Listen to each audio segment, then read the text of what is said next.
உத்தமதானபுரம் அந்த கோவில்ல இவர் போய் 2வது தடவை வெற்றி பெற்ற உடனே, இவருக்கு ஞாபகம் வருது, நம்மள வந்து மகா பெரியவா கேட்டாங்களே அப்படின்னு சொல்லிட்டு. அதனால அங்க போறது அப்படிங்கிற மாரி இவர் அங்க கோயிலுக்கு போறார். போயிட்டு சுவாமிய தரிசனம் பண்றார். பண்ணிட்டு அதுக்கப்புறமாக அப்படி அந்த மாரி அவர் அங்க இருக்கும் பொழுது, அந்த சிவாச்சாரியார் குருக்கள் இவர்ட்ட வந்து "உங்ககிட்ட ஒரு விஷயம் சொல்லலாமா?" அப்படின்னு கேட்குறாரு. "தாராளமா சொல்லுங்க" அப்படின்னு சொல்லிட்டு அவர் சொல்றார். ராஜாராம் சொல்றார். அப்போ அவர் சொல்றாரு, ஒரு தடவ ஒரு கிட்டத்தட்ட ஒரு 2 வருஷம் இருக்கும். கோயம்புத்தூர்லேருந்து சேலத்துக்கு நடைப்பயணமாக மகா பெரியவா இந்த தெரு வழியாகத்தான் வந்தார், சாலை வழியாக. அப்படி வரும்பொழுது நாங்க எல்லாருமே வெளிய போய் அவருக்கு வந்து பூரண கும்பம் எல்லாம் குடுத்தோம். எல்லாரும் நமஸ்காரம் பண்ணோம்.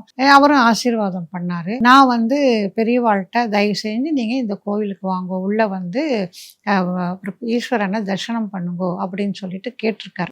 மகா பெரியவா வந்து அப்படியே நிமிர்ந்து பார்த்துருக்காரு. பார்த்த உடனே அந்த கோவிலினுடைய கோபுரம் அப்படிங்கிறது ரொம்ப சிதலமா இருந்தது. யாருமே பராமரிக்கிறதுக்கு இல்ல. அந்த மாரி இருந்தது. ஒரு நிமிஷம் அத பார்த்தார். பார்த்துட்டு அப்புறமா அவரு என்ன சொல்றாரு அப்படின்னு சொன்னா, "இந்த கோபுரத்த கட்டுங்கோ" அப்படின்னு சொல்லிட்டு அவர் தொடர்ந்து நடந்து போக ஆரம்பிச்சுட்டாரு. சிவாச்சாரியாருக்கு ரொம்ப வருத்தமா போயிடுச்சு. "நம்ப கோயிலுக்குள்ள அவர் வந்து மகா பெரியவா வரலையே" அப்படின்னு சொல்லிட்டு. இந்த மாரி அவர் சொன்னாரு அப்படிங்கிறத மனசுல வச்சுக்கிறாரு. ஆனா ஒரு சாதாரண அப்பல்லாம் அந்த கோவிலுக்கெல்லாம் யாருமே போமாட்டாங்க.